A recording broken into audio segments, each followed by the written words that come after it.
If you're watching this video right now, you're probably determined to take your Facebook advertising to the next level.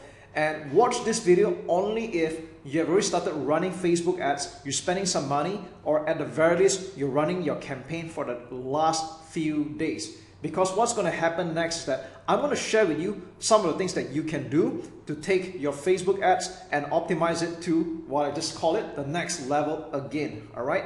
So this is something that you're going to discover very soon, that how you scale your Facebook advertising campaign is somewhat different than when you're just starting out. Because when you're spending a small budget like $5, $10, $20 or even $50 to $100 a day, that is still considered a small daily budget. But when you're spending amounts like hundreds and thousands of dollars in a single day, you're gonna find that results do not scale very linearly. And the reason why that happens is because as you scale on Facebook advertising, you find that your profit margins tend to get thinner.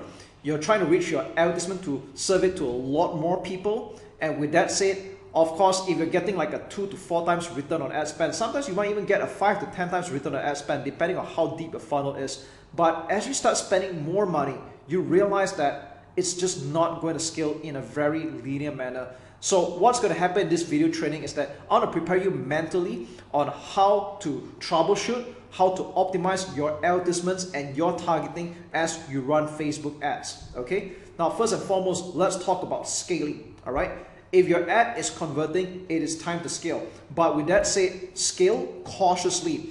And I'm probably not the first marketer to tell you this. Let's say, for example, you're spending about $100 a day as an example, okay? And let's just say you're getting a 4 times return on ad spend. And that's fantastic, because if you're spending $100 and you're getting $400 in return, what is really stopping you from throwing like your life savings and making this work? But again, as I've cautioned you just now, it doesn't quite work that way. So when you're scaling your winning ad set, what you want to do is you want to do it gradually.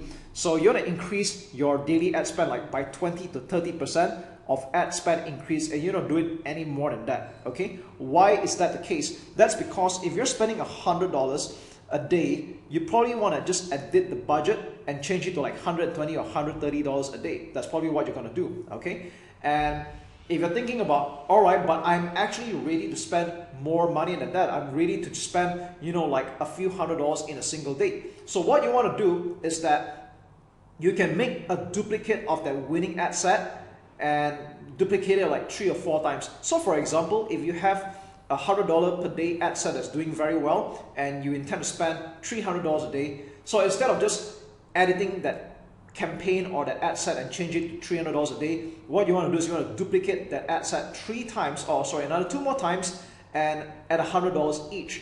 Because what's happening here is that you'll find that Facebook will optimize the ads a lot better than if you try to chuck everything into a single ad set. Now, don't ask me, I'm not the one who made Facebook, okay, but we just find that this seems to work. And just be ready that as you scale, profit margin gets thinner. So don't plunk your money in drastically, okay? So when you're spending like $300 to $400 a day as an example, you're not gonna get a 4 times return most of the time. All right, you might end up with like 2 times return or even like 1.5 times. And I'm just making this up, by the way. And you might do better than that possibly because of your funnel. I just want to say that it's quite normal to get a high return on ad spend when you're spending very little. And as you scale, your advertisement gets served to more less targeted people. And of course, there's a human dynamics as well. Some people may not warm up to your advertisement initially. They might take some time to get used to it, or something may have changed, or they might make a buying decision afterwards. All right. So I just want to let you know that as you scale, it's not going to be linear. But what's more important is that as long as you are profitable, you're making more money than you spend, that's all that matters. Okay. Now, what happens if the advertisements that you're running is not performing, or your hunch is telling you that you could be doing better? Okay. So this is where I always say, always be testing. Always try different message angles, test different images, test different videos. Now, I know some people tend to get lazy when it comes to testing things out. They might get lucky on a beginner's luck. They put out 1 or 2 advertisements. It seems to hit a home run, and then they stop running or coming up with new advertisements after this. And to me, this is a really huge mistake and a wasted opportunity, because sometimes you might get lucky with a beginner's luck. Some people might resonate and jive with your message initially, but after a while there might be user fatigue. People might just get bored of the same message again and again and again. So this is where you want to come up with fresh messages that resonates with people. Try different images, try different videos, whether it's short, whether it's long.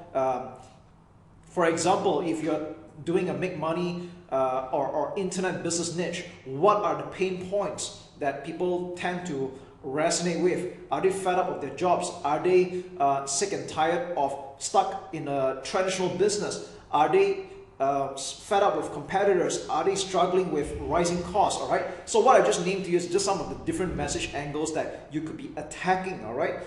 Let's talk about losing weight. All right. Some people don't just do it for the sake of losing weight. Some people do it for self-esteem reasons. Some people are doing it for sex. All right. And these are things that people really jive in. But of course, don't use the word sex in your ad, by the way, right? And I'm talking about some sensitive markets. You want to be careful with your choice of words. This is something that I talk about in my other parts of my training videos. I just want to say that at the end of the day, there are different motivational triggers for different types of people. And it's your job to keep testing different advertisements, different messages that would resonate with the people. Because you can be selling the same product, but you could be marketing to different types of people, all right? Number 3, okay, in your ad set, you will notice that a lot of people tend to use automatic placements where they let Facebook decide where to distribute their budget into various platforms such as Facebook, Instagram, Messenger, and Audience Network. But if I could just give you a little tip here, I would prefer that you skip Audience Network. And what is Audience Network? If you're not aware of what it is, it's basically the advertisements that got served up on newspaper or news websites like CNN, Fox News, and many more. These are like partner sites that have agreed to run ads on behalf of Facebook. Okay. Now, in my experience, I find that even though Facebook allocates a very small budget daily to Audience Network, it's just not that effective. The state of the people that are watching these advertisements from news sites are usually negative. So, and I also noticed on another thing is that spam bots tend to come in from Audience Network as well. So instead of spending like 10-20% of your daily budget into Audience Network as distributed by Facebook, it is better that you just uncheck or untick the Audience Network and allocate that into the rest like Facebook, Instagram, and Messenger.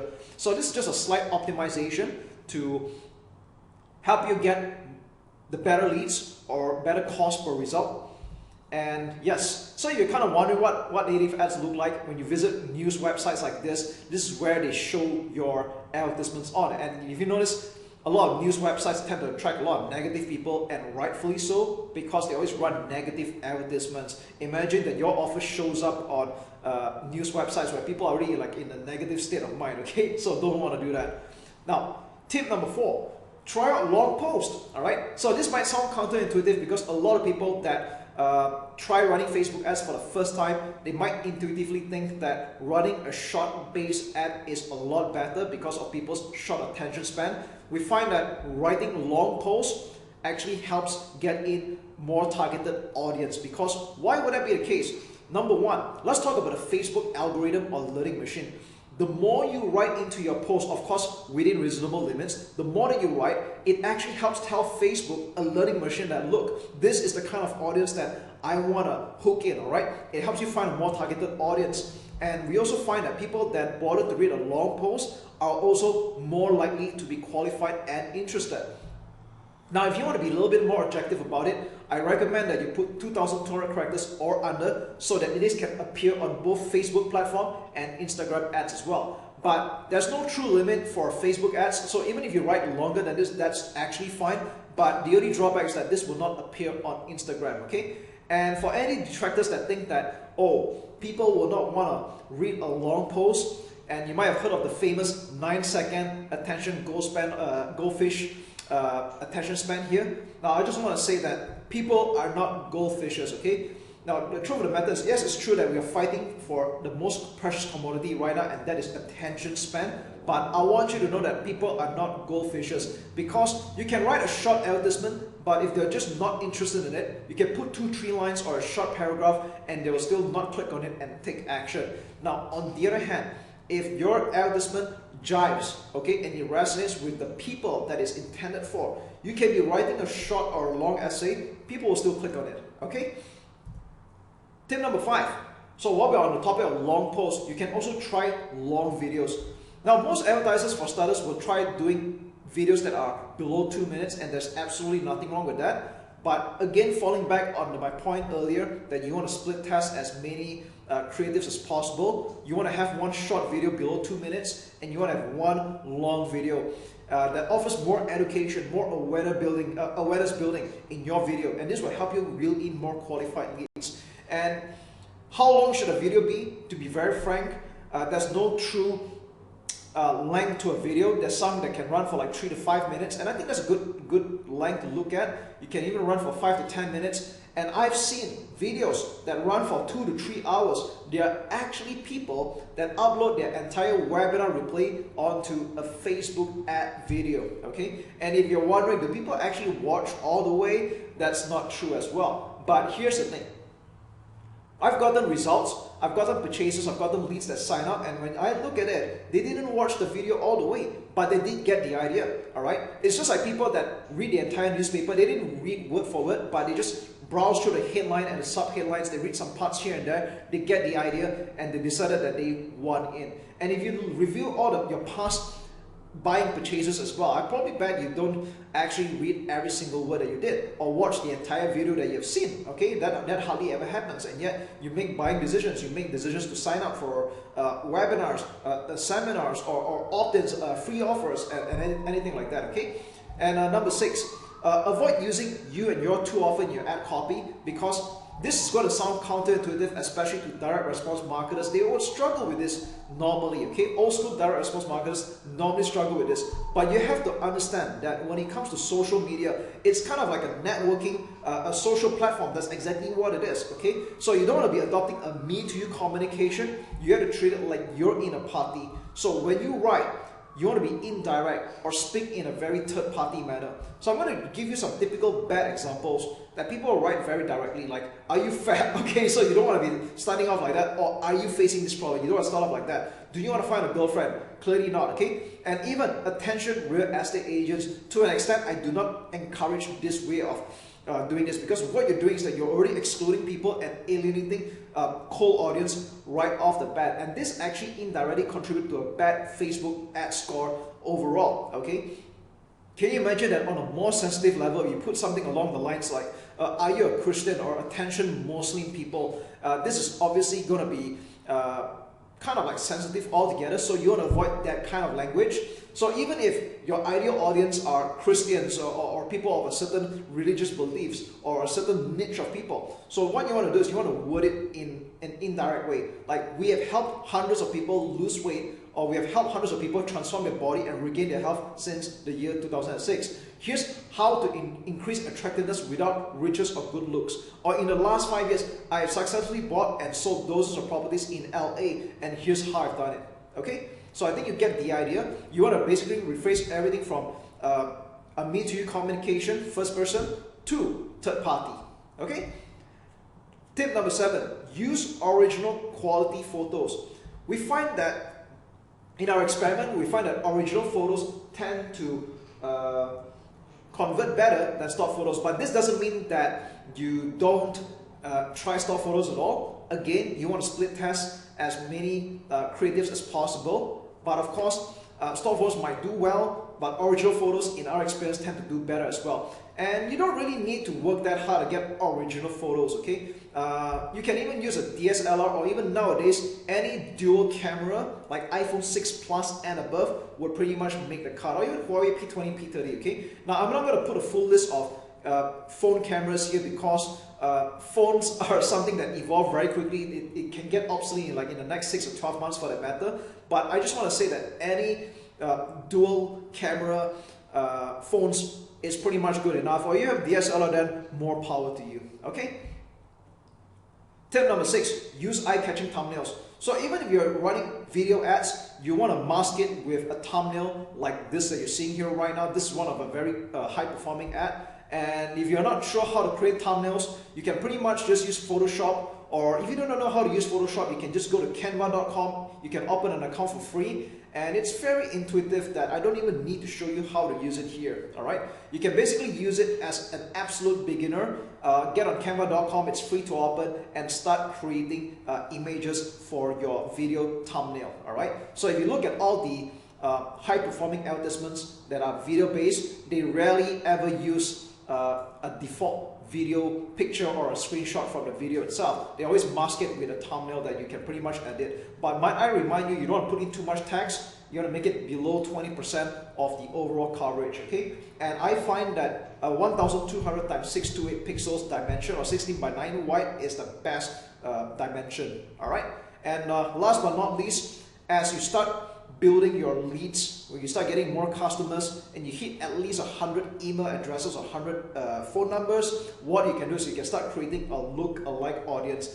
So to put it in short, a look-alike audience is a powerful feature by Facebook where you're basically uploading a list of names and you're telling Facebook that you want to find more customers very similar to the list that you have given, all right?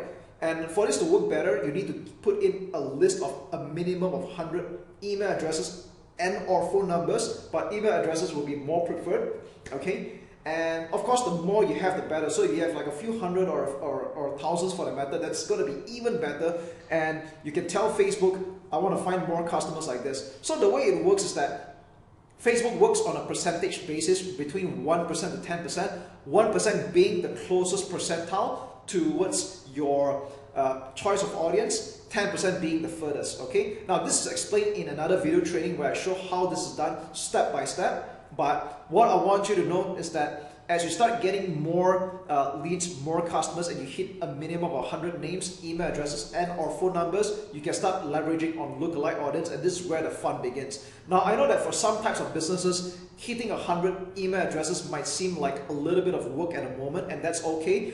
Until then, you can always use detailed interest and broad targeting, which is getting better and better nowadays as well. All right. So there you have it. These are just some of the 9 methods that you can use to optimize your Facebook advertising and your scaling for that matter. And here's to your marketing success. Last but not least, be patient. Okay, you've got this.